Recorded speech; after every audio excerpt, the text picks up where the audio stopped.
I want to talk to you tonight about the most important thing in Eastern philosophy and aesthetics, which is space. Space, largely neglected by us as being nothing,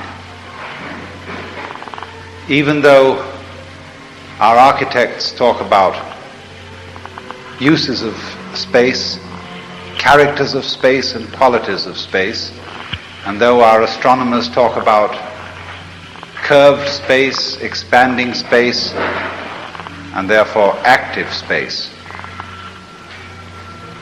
There is a saying in the sutra, which is recited by all Buddhists practically in Japan and China, called the Makahanya Haramita Shingyo, or the Heart Sutra, Shingyo, which is a form precisely is emptiness. This character also means the sky, and so space. This means both form and color. It corresponds to the Sanskrit word rupa.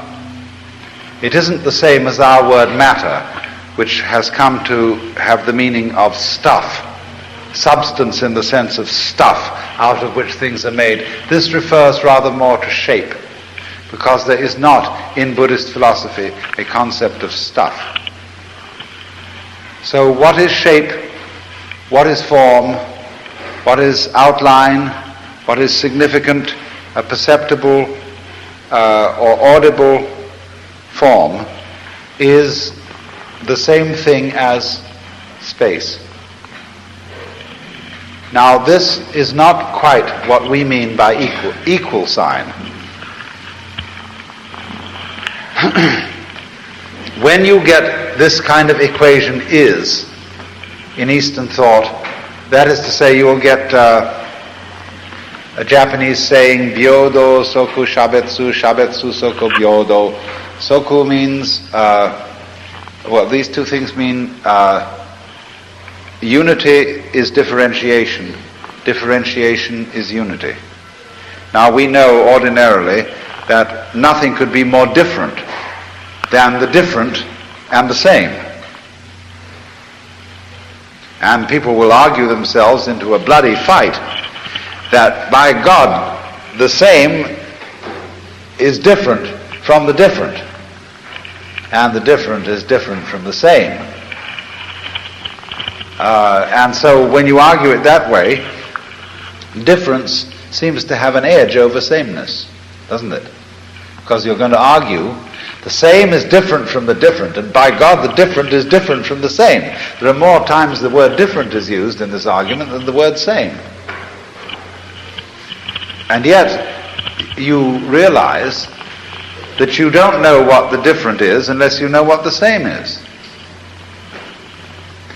And that these two experiences designate each other. And it's this business of designating each other which is meant by these two characters here, which link form and space. And you could say they imply each other. That is a little better translation than are the same as. So then, we are looking at a culture here which in its aesthetics shows an immense valuation of space. Also today, under the great pressures of the population explosion, space is the most expensive thing in Japan. More expensive than food, transportation, or anything else. Space. And it is a country which has learned how to make small spaces seem enormous. So great is the appreciation of space. So, in contrast with our point of view, for which space is nothing and for which space is also disturbing, look at the ways in which we find space disturbing.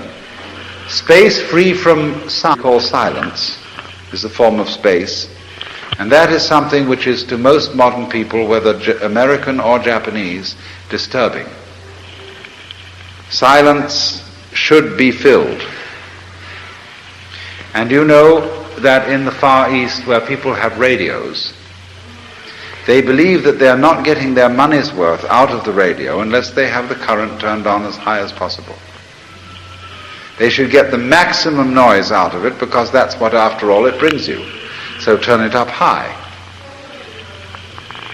This intrusion, therefore, into all life of constant noise to destroy silence. Silence bothers us. And so in the same way, space bothers us because there's nothing in it. And you remember those glorious Victorian rooms where no space whatsoever was allowed. The walls had to be covered with patterns. You couldn't have a blank page, say a blank area on the binding of a book, but you had to fill the whole thing up with flowers and curlicues and all kinds of things, and you couldn't have a surface of wood without, in some way or other, covering it all. All because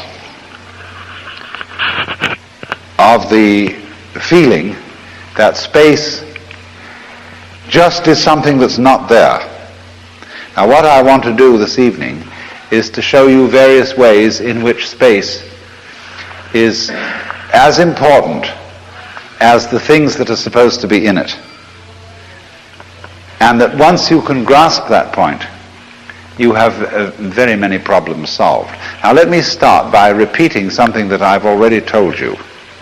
But I want to do this for the purpose of making it fresh in your mind and also illustrating it vividly so that you can't forget it.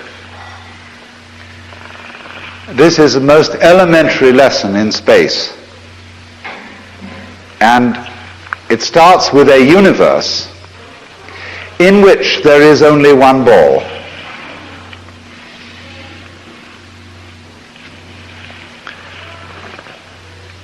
There has to be, of course, in this universe, space surrounding the ball. Because the ball is a solid, and the solid must go with the space. After all, if the ball is all that there is, then it's no ball at all, because nobody can see its limitations. And on the other hand, if the space surrounding it is all that there is, nobody will notice the space because there won't be anything in it. So we have to start with a primordial world of ball or solid and space. These two poles or qualities, because the human nervous system is so arranged that the neurons constituting it have two possible operations: to fire or not to fire, to be or not to be. And so all thought is founded on an elaborate combination of what you might call yang and yin, or 0 and 1, on which, with these two symbols, you can put all arithmetic on that. And computers use nothing but these symbols, no and yes, to do the most elaborate calculations. So, our way of thinking is entirely based on is you is or is you ain't. And so we have a certain difficulty in realizing something in common between those two, which is suggested, you see, by this phrase, goes with. And about this come endless arguments. But at any rate, here is this universe in which all that there is one ball and space. In this world, of course, no motion is possible, because that ball cannot be said to be moving up or down or to the left or to the right, to the north, south, east or west, above or below, because there is nothing else in relation to which it can move.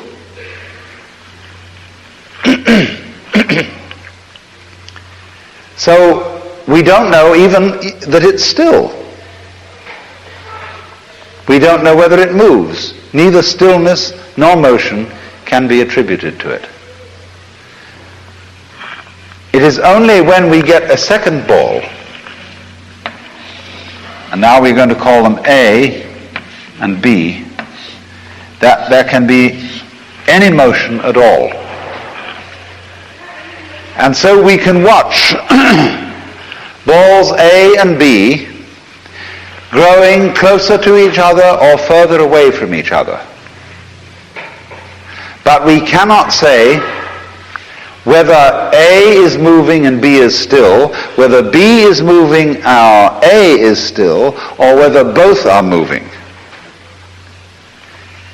There is no way of deciding it. They grow either closer together or further away from each other, back and forth, but we cannot decide which one of them is doing it.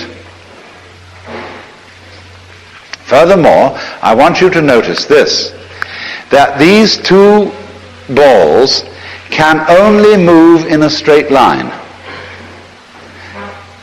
In other words, any position whatsoever in which they may be found will be along a straight line. And so they are confined to that dimension of motion. And so now we introduce a third ball, C.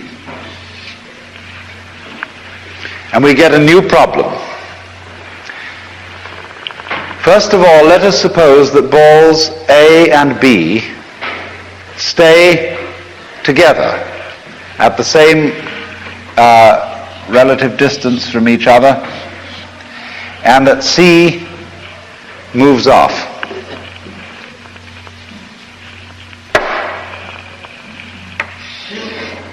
C. Now, the question arises, who has moved? Have A and B moved away from C, or has C moved away from A and B? How is this to be decided? You can decide it only on the rather fallacious basis of the majority being in the right. So that because A and B constitute a majority, they can decide whether they moved away from C or C moved away from them. And so by constituting themselves the majority, they can rule the situation unless C decides to stay with them at a constant distance. Then, so long as they stay together and C stays the same distance from them, they can't move, because they can only move in relation to C. The only thing they can do to demonstrate movement is to break it up. If C decides to stay here at this constant distance from them both, you see, the only way they can change the situation is to break up this and for B to move out here.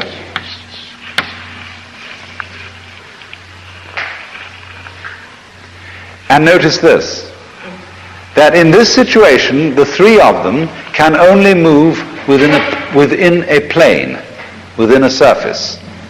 Because wherever there are 3 points, they will always lie on a surface.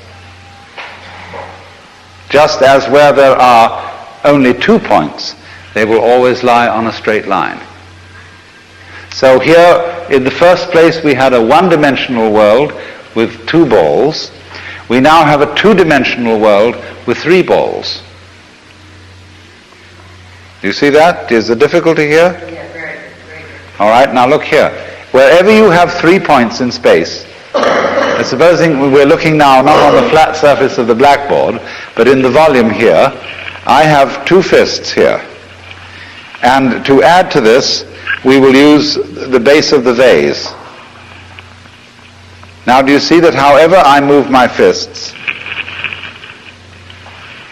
I can always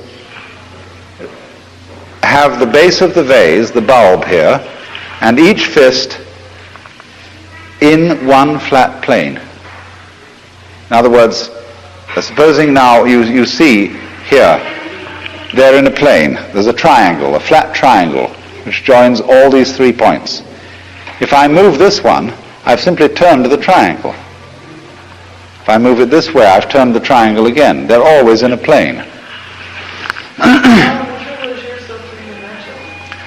Yes, but even with that, you see, you can see with the three. Now, these fellows say, look here, we can't decide where we are in relation to each other. This majority thing doesn't give us the real truth. It's only popular opinion. And furthermore, since we're only thinking in surfaces, our judgment is rather superficial. What we need is thinking in depth. Somebody profound, somebody who can stand aside from this situation and look at it objectively and tell us what we're really doing. So we now invent a fourth ball, D. D for depth.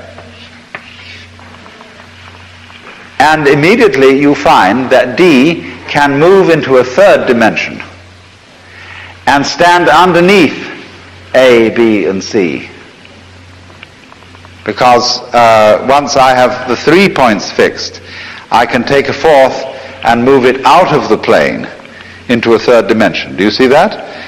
And from this point of reference in a third dimension, see, all these three are on a surface. But this lies underneath them and looks up at them, each. And this is the objective observer who will now tell us how these three are moving.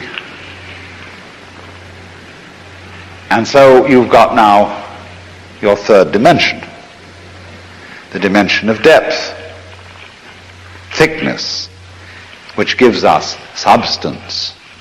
All this was hitherto rather abstract.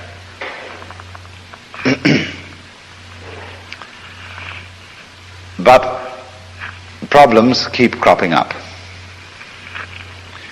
Because 3 dimensions aren't enough. This fellow D can tell us how these 3 are moving, A, B, and C.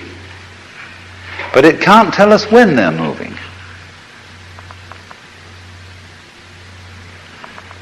Do you see that? The rate of motion is going to be quite as important as the how and or shall I say the where of their movement. When do they do it?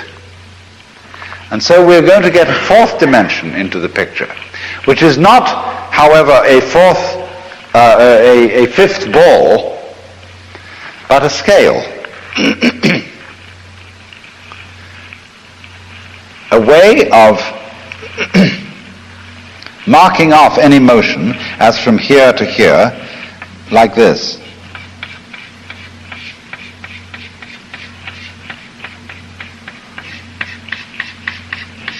You see? And if we've got this way of saying how much they move in such and such a time,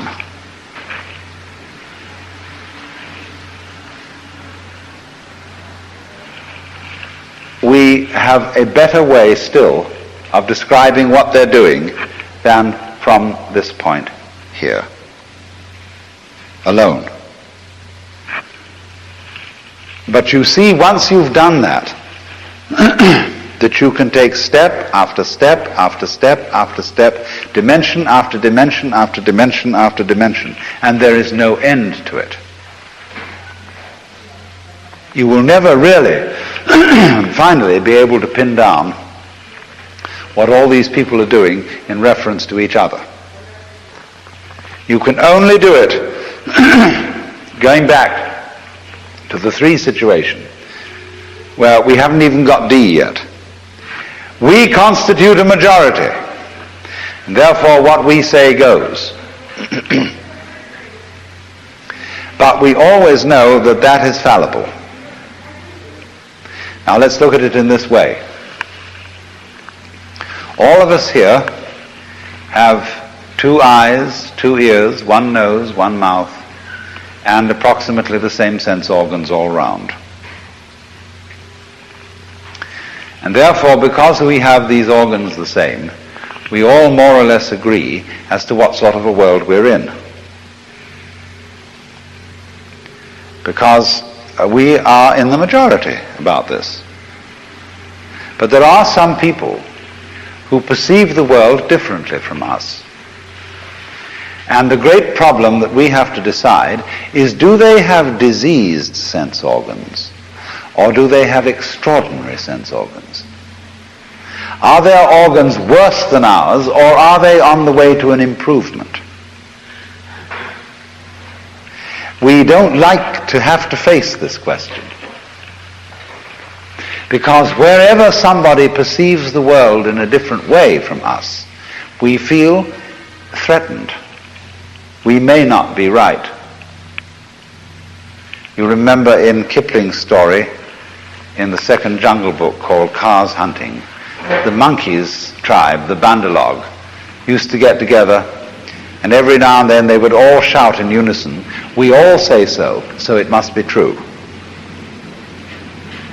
And so every great majority which has formed a consensus, a set of conventions commonly held about the nature of the universe, feels terribly threatened by somebody who suggests that it might be different. Is this person a genius or a madman? And we try to find out ways of testing it. And we say, by the fruits of his acts, we will know whether he's a genius or a madman. Because if his new way of seeing things, destroys the kind of order which we agree is the right order, then he's a madman. But if his way of seeing things in the long run agrees with the kind of order which we think is order, then we'll say he's a genius. So you can't win against this. But there is this to be said. The crazy man has perceptions of a world which he gets lost in, and he can't relate to the world of the majority, of the ordinary people. He can't talk their language. He's got lost. Whereas the genius, who has a new kind of consciousness, can always keep in touch with ordinary everyday people and explain, or try to explain very clearly, his point of view in their language, so that he is, as it were, a bilingual person. A crazy man is simply a monolingual person. He can only talk one language, his own language, and if that doesn't happen to be your language and my language, then he's crazy. But the person, you see, I think we can decide this, who goes beyond craziness into something quite else, becomes bilingual. He can talk the language of convention, of ordinary everyday society, and the language of a world seen as beyond that or transcending that.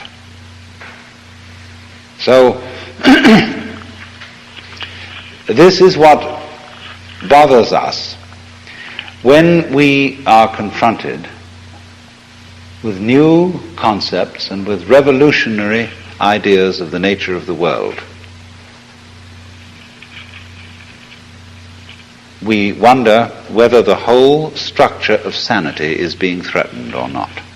Whether this is a crazy man uttering ideas, or whether it is some kind of a new evolution in the structure of thought, even perhaps in the structure of the nervous system.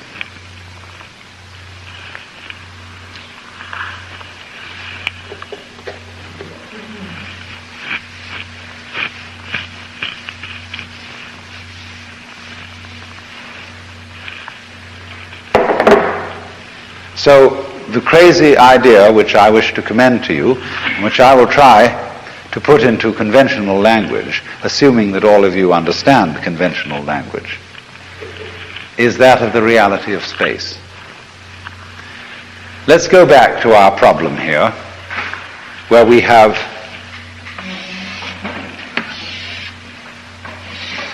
three balls moving in relation to each other, and look at it again from still another point of view. Let's suppose they all seem to go outwards from each other in this direction uniformly. We can consider two arguments about this. The balls are all on their own and moving away from each other uniformly. Of course it must be that way.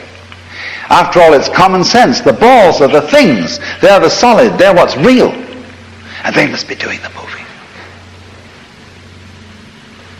Only things that exist that are solid can do anything. But then there's another school of thought altogether and says, those things can't move. They're just balls. They're just solid things. They have no vitality. And furthermore, there are three separate ones. They have no common mind. How could they possibly arrange to move away from each other at a uniform speed? The thing that moves is the space between them. After all, we say the distance increases, and that's using the verb increases transitively, or rather, it's a verb that is being used to indicate an action, and it's the distance that does the action, apparently. When you say the distance increases, you use the noun distance in the same way as you say the man walks. So this school of thought says, so you see that what is really moving is the space. So you get the idea in astronomy that because all the nebulae, the galaxies, are apparently moving away from each other uniformly, this is put in the form of saying that it is space that is expanding. And these things float in space. But then it's terribly disconcerting because when people wanted to feel, that space was something. And so we had ideas about the ether.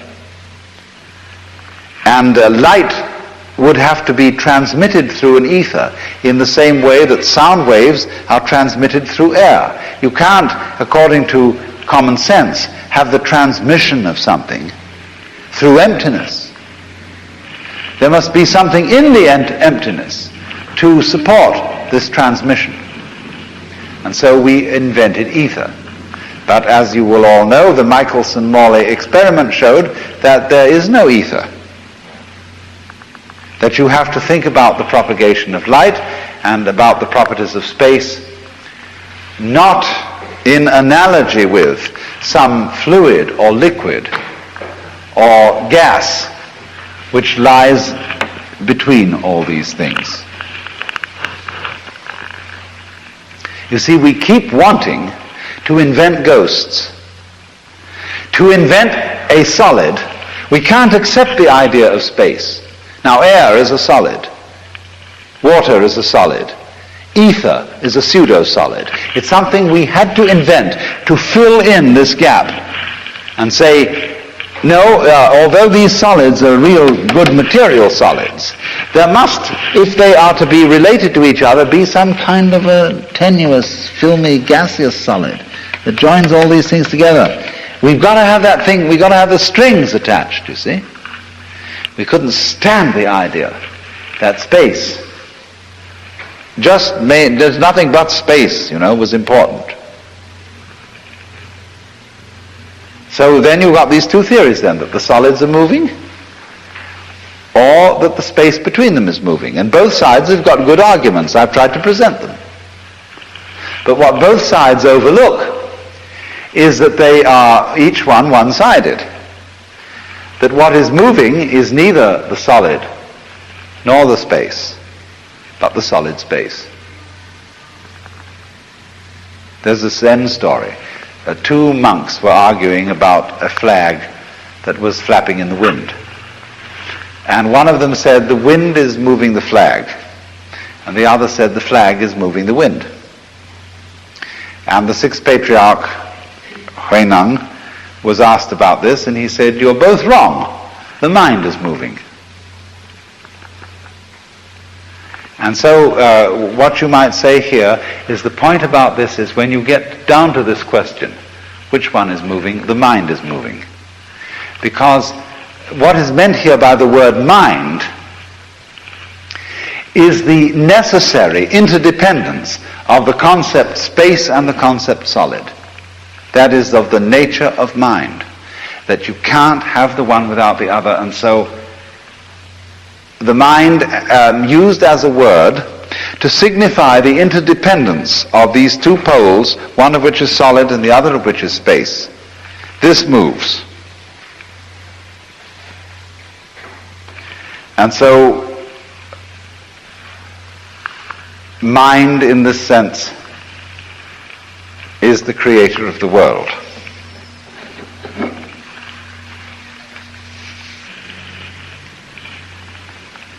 I'm not saying that you imagine the world. Each one of you, out of your own private whimsy, imagines the kind of world that there is. What I'm saying is this, that the construction of the nervous system selects a world. You see, your senses are selective. There are certain vibrations which they receive and others that they don't. Then on top of your senses comes your noticing what your senses tell, because you don't notice all, and that again is another act of selection. And then on top of that is how you interpret what you notice, what patterns of sense you fit it into, what patterns of reason, what patterns of what you call good judgment. And that's still another level of selection. So constantly the world that we are aware of is a selection of our mind.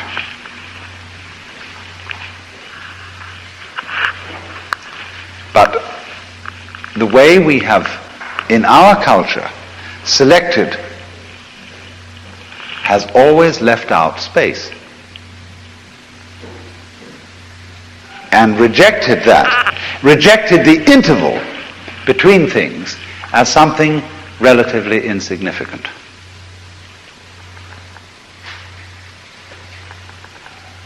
But now let me try and show you that it is the interval that matters immensely. Let us take another kind of space altogether.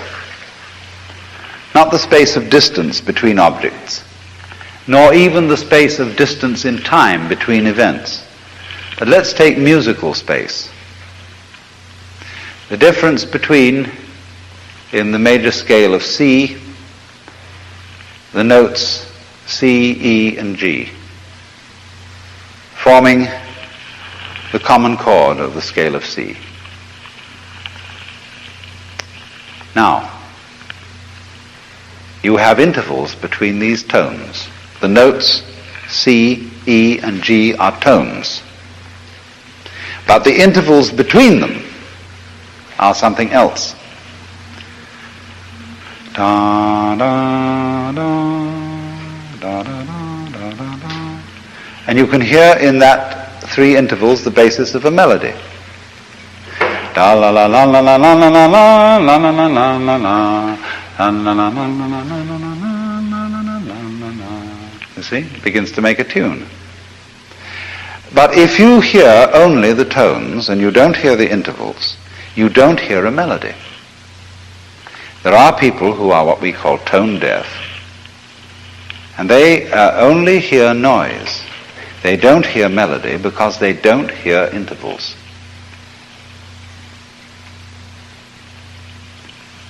So here's the fascinating thing, that when you hear a melody and sound begins to make sense to you, what you are actually hearing to constitute melody is the space or interval between the tones.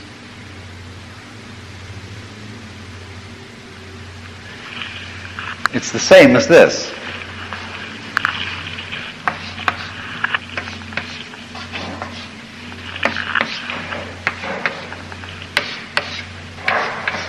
You recognize that?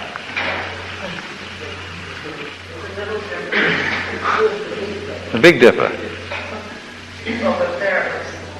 All right. But why do we recognize it? Because we recognize the relative spaces between these points. If it was just da, da, da, da, da, da, da, we could arrange them this way. Whatever, you know? But it is how they are patterned, and there are no strings joining these points in the sky. In just the same way as there's no join between you see? But nevertheless, you hear that pattern. And that's what makes sense.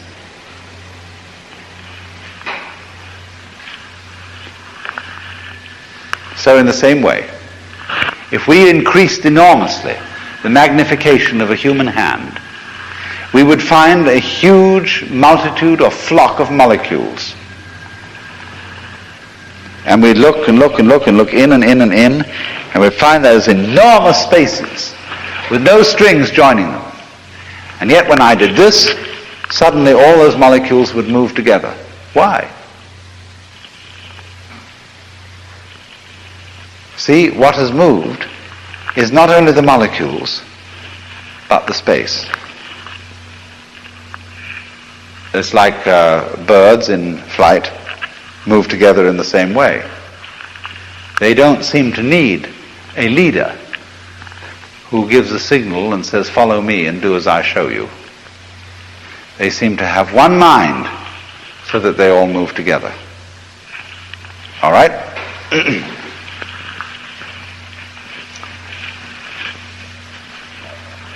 Now let's translate this into another thing altogether, a problem which is quite fundamental to Far Eastern culture, and that is the question of birth and death.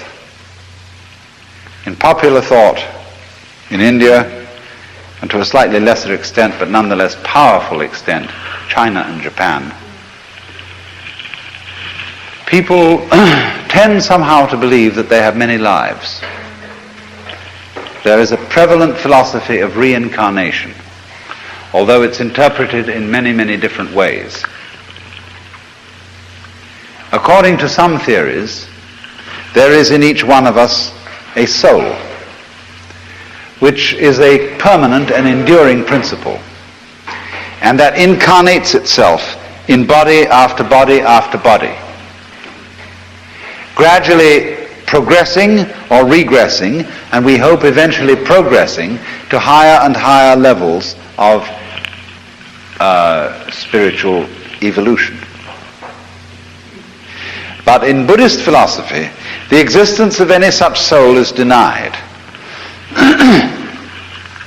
There is no permanent ego or permanent soul which moves from life to life. And yet the funny thing is that most Buddhists, for all that they don't believe in any transmigrating soul, they still believe in transmigration. And they talk about the karma which you have been working out from your many past lives, and the karma which you are now creating for your lives to come. And yet, how can they possibly say this? Because they don't believe in any soul which moves from one life to another, any entity that is, as it were, the bearer of this karma.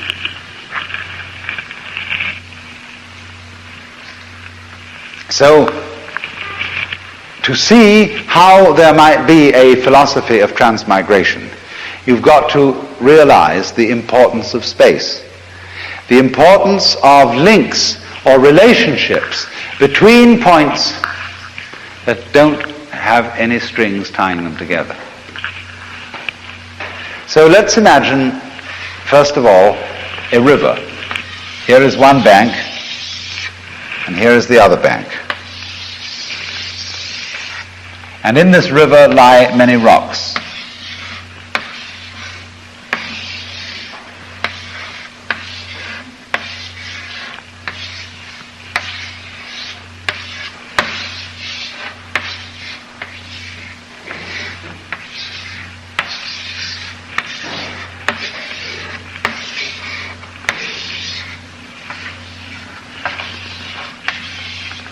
See? Now, I am looking at this river from above because I am standing on a high cliff. But I see down below a man.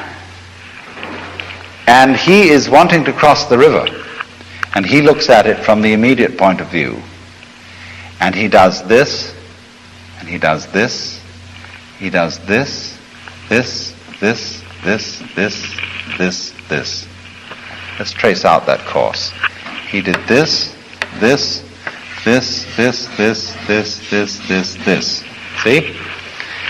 He found it, whether he could connect these pebbles, these rocks, depended on how far his legs could stretch. He took that way over. That was the way he saw. But I, from my vantage point, can see that there were other ways he could have gone. He could have gone from here to here, here, here, here, here, here, there. See? So he could have had as an alternative this line.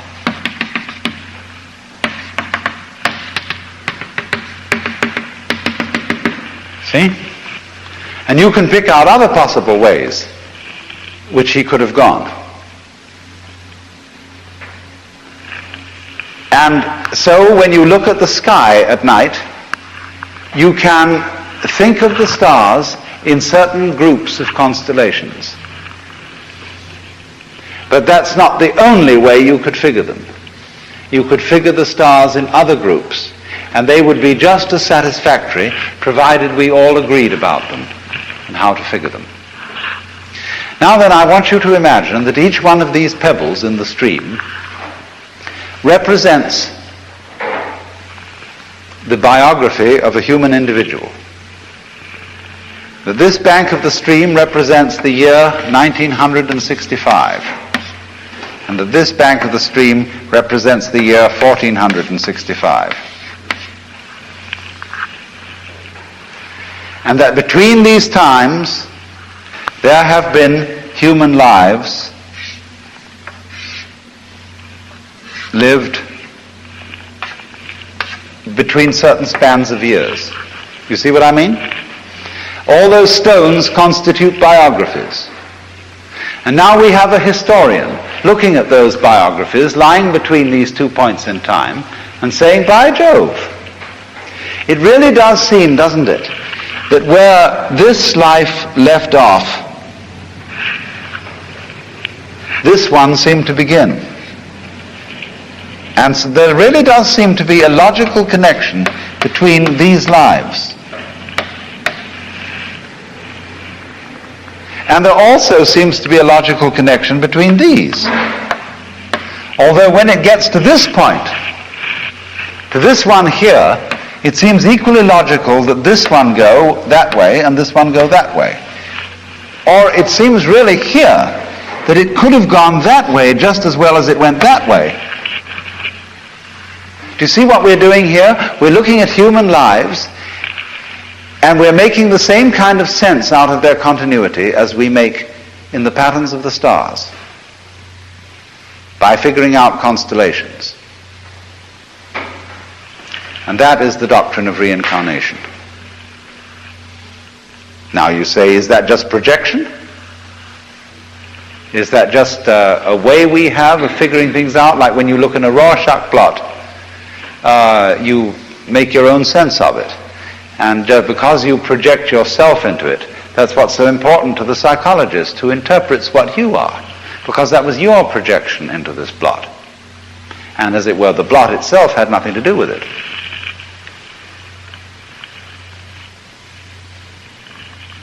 But actually,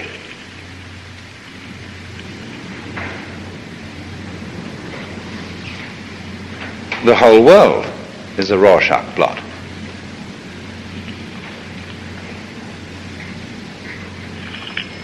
Only we have forced each other to agree about how to interpret it. Because you see, when some abstract figure is drawn,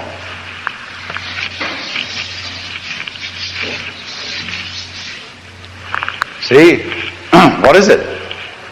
What have I drawn?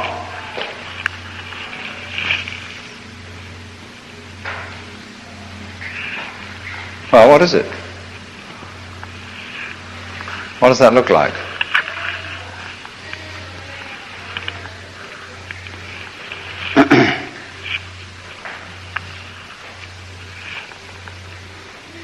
Anybody? Nobody wants to be forceful about this?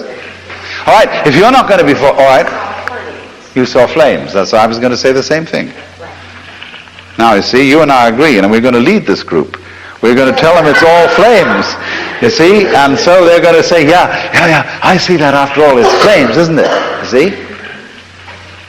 So, basically in this universe, when little brains and nerves and chicky things come into being inside the little pods called skulls,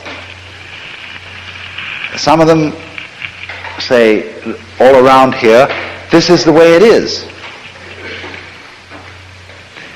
And it doesn't make any difference, you see, whether they succeed or whether they don't as a result of saying this. Because if, as a result of saying it's flames, they survive longer, then they say that was success because we survived longer. If, on the other hand, they didn't survive longer, they survived shorter, they would say it's success. Because the important thing is to survive a short time sweetly rather than a long time not so sweetly. Do you want to go off with a flash, or do you want to drool your life out at a steady glow? See, it's any way you want to interpret it. So everything's a Rorschach plot in everyday life, only we've all agreed about it. And so it doesn't seem like a Rorschach plot. Because certain strong human beings, people like Jesus Christ, Mohammed and the Buddha, and the man who made up the laws of Manu and Moses, and all these cats, have throughout the centuries impressed other human beings that this is the way it is. And the Lord God says so. So if they can invoke that authority, then this is the way it is. Here we are. Now, what we do, in other words, we convince ourselves who we are, that we are the same person sitting here now as came into this room 50 minutes ago. All this is interpreting a Rorschach plot in exactly the same way as one sees a continuity between one set or other of these stones in the river or these biographies lying between the centuries. And you can't say, you see, that is something merely imaginary or merely arbitrary, which you project onto the external world, and that it's your own imagination and nothing more than that, because your own imagination is something in the external world. In other words, you couldn't have that kind of imagination or the kind of nervous system that you had unless you lived in this particular kind of universe. Your being an imaginative being, projecting all sorts of ideas onto the external world, is in its own turn something that is a function of the external world, something the external world is doing. So patterning, finding connections between points, is the whole operation of life. You can call it, there are two principles that correspond to space and to solid. One is called continuity and the other discontinuity. In one place we see a connection. In the other place we don't see a connection.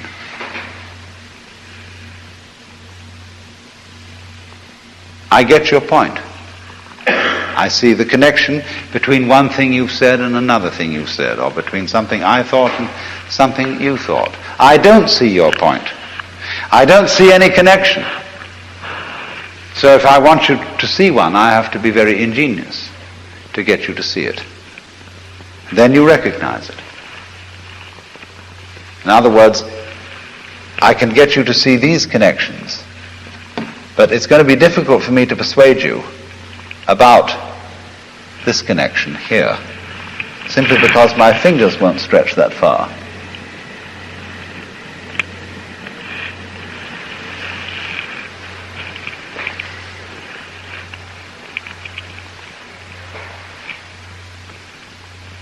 Now in this, you can see that in this theory of reincarnation, there could be, for any one individual life, several individual lives at the next step. For example, you see, by stretching of the fingers, this fellow here could go here, here, and here for the next time. So we could say he has, this individual in his next life incarnates as three individuals. In their next step, he can go here. This one can go here or here. This one can go here or here or here. This one could become three. Sometimes there are situations in which three of them could only become one, because there's only one that is consistent in the pattern. By whatever rules you're making up the pattern of connection.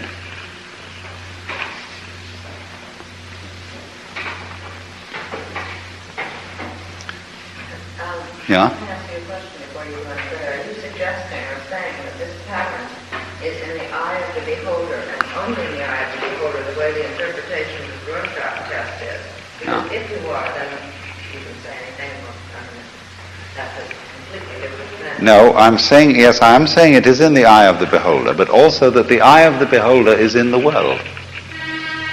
And the way the eye of the beholder sees has something to do with the structure of the world, which knows itself through the eye of the beholder. But what is it that can go one of three different ways, and where is the identity between these three things? The identity of it is in the identity of a pattern which you can see as linking them. But what is that? All right, let me put it exactly in this way. Let us consider the University of California. The University of California has endured for many years and will endure doubtless for many, many years to come. And in the course of its endurance, all the students, all the members of the faculty and staff, and indeed all the buildings will change completely. And yet the University of California will go on. What is it that goes on? A pattern, which is identifiable as a university, and in particular as the University of California. In that geographical spot. That's one of the rules of identification. Actually, the University of California has about 7 campuses, and its geographical location is somewhat vague, and as compared, say, with Harvard. And nevertheless, the thing is recognizable, because But precisely what is recognizable here? What goes on? the pattern. But what is that pattern? Well, I'm talking in this case, I mean, let's supposing... Personality, there is a pattern, you mean a... Yes. In other words, we're going to say there is a pattern of personality and character behavior between this one and this one and this one and this one and this one, or this one and this one, which makes them look as if they were continuations of each other. Certain people do show similarities. Yes, right, of course. Of course. In other words, there is a pattern that links all of us, because we wouldn't be here unless there was. Our being here together indicates a certain common-mindedness and a certain degree of pattern. We are, in a sense, therefore, sitting around here, all reincarnations of each other. And the same thing is true of all human beings. Yes, but you can see patterns. In other words, when you look at the sparks in the soot against the back of a fire, and they're all coming and going, coming and going, coming and going, and you can see all sorts of patterns in those sparks, and all of them are right. They're all legitimate. They depend, of course, on your vision, but you in turn, your brain, your neurons is part of the same world in which those sparks are coming and going on the back of the fireplace. So The fundamental thing then that one needs to see, though, is that what I've been talking about as the links here, there are no links except spatial relationships, just as between the stars in the Big Dipper and as between the tones in music.